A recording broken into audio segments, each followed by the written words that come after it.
We're here because we believe this life we live isn't for us, it's for Him. So it's not about my plans, my desires, or even my needs. It's about Him and what He wants and how He wants us to live. So to be able to see things from an eternal perspective is key, because it changes how we choose to live our lives. It affects the choices we make, what we see as important, and what we'd like to accomplish. So it's no longer about Daniel and Esther. It's about Him and living for Him. Nå sitter vi på første klasse på cruisebåt til ei øy som heter Peleng. Der har vi et wana-team som driver med språk- og kulturstudier. Så tanken er at vi reiser ut dit og prøver å bidra med noen tips da, og hjelpe de litt. Først og fremst kanskje være bare en oppmuntring til det. An exciting part of missionary life is getting to meet new people and visit new places. Experiencing life from a different perspective to what we're used to. Learning to look at life differently and experiencing joy in a way we never have before.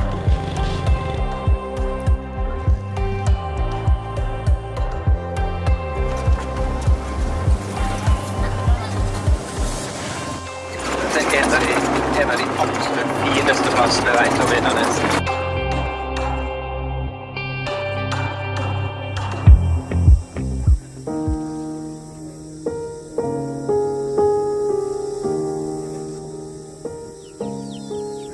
When we work with a new people group, we're obviously focused on learning the language, but it's equally important to get a deep understanding of the local culture.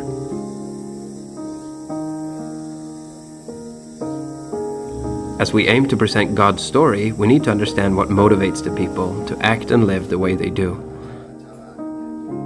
When we teach, we're acutely aware of the fact that what we're saying is being understood through a different cultural lens than our own.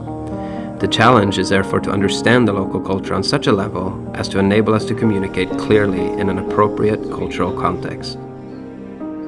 One of the oldest works here is that among the Wana people group. The Wana now have their own missionaries serving among other people groups. We work closely together with them in order to further the reach of the gospel.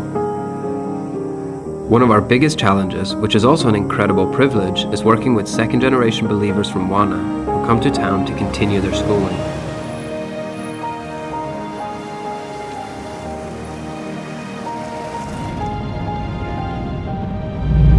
Nå skal vi først en tur bort på internatet. De har skolefri I dag, så da tenkte vi å stikke bort og henge litt med kidsa.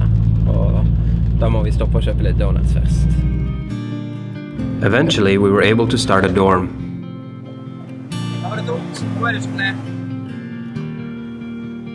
We've rented a building, a small house actually, where we now have about 20 kids. The living standard in a dorm is relatively low, as the resources are limited. But considering that all these kids come from remote farming villages, it's exciting that we've been able to rent a house in the city.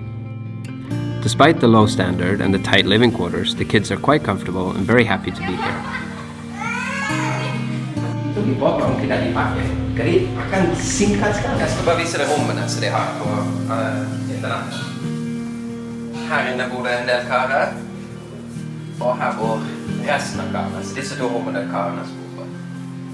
Tror det eller ei, dette etter vi har plusset opp. Så det så ganske mye verre ut før. Så har vi delt inn, for det er egentlig ikke så masse rom her. Så det lille huset her har nå 20 mennesker som bor her. Some of the challenges facing these kids are the sudden temptations of city life, especially if we consider what life was like in the village. Suddenly they have access to internet and material goods. A transition that we in the West have had over the span of several decades, they get in the span of 10 minutes. So there's a huge need for teaching and guidance in order to help them make that transition in the best possible way. Nå skal vi hjem igjen, og der skal jeg møte med Kristine og Peyton. Vi skal diskutere litt om undervisninger til I kveld, for vi har juleavslutning på torsdagsundervisningen. I dag så skal de få sjansen til å dele litt, de som har vært med på undervisningen, så da håper vi å få litt tilbakemeldinger fra de I forhold til hva de har lært. Så vi litt spente, for jeg vet liksom aldri helt om de tør å si noe særlig, men bare bli sittende og se på hverandre hele tiden. The semester money. Okay. We're a small group that share the responsibility of teaching. We usually meet every Monday morning to discuss what needs there are and what we'd like to teach that week, as well as who's going to do the teaching. It's also an opportunity for us to encourage each other. It seems to us that they really enjoy coming to our house to be taught from God's Word.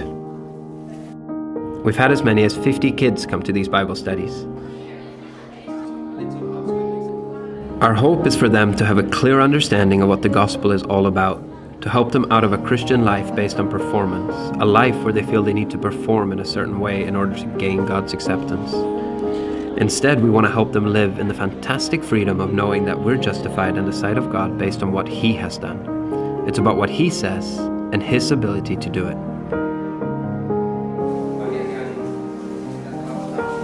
One of the things that have made it a challenge to teach these kids is the lack of feedback. You see, they're quite shy, so it's hard to know what they've understood.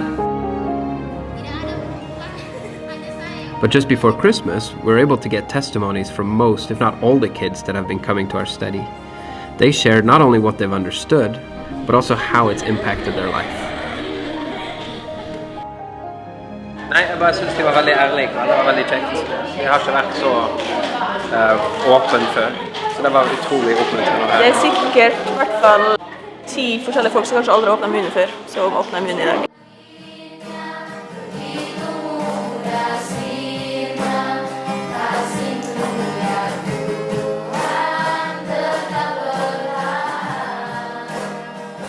Our dream is that what we sow in the hearts of these kids now, a clear understanding of the gospel, is something they'll take with them wherever they go. Whether they go back to their own villages or make an impact among other people groups who have yet to be reached by the amazing news of Jesus Christ.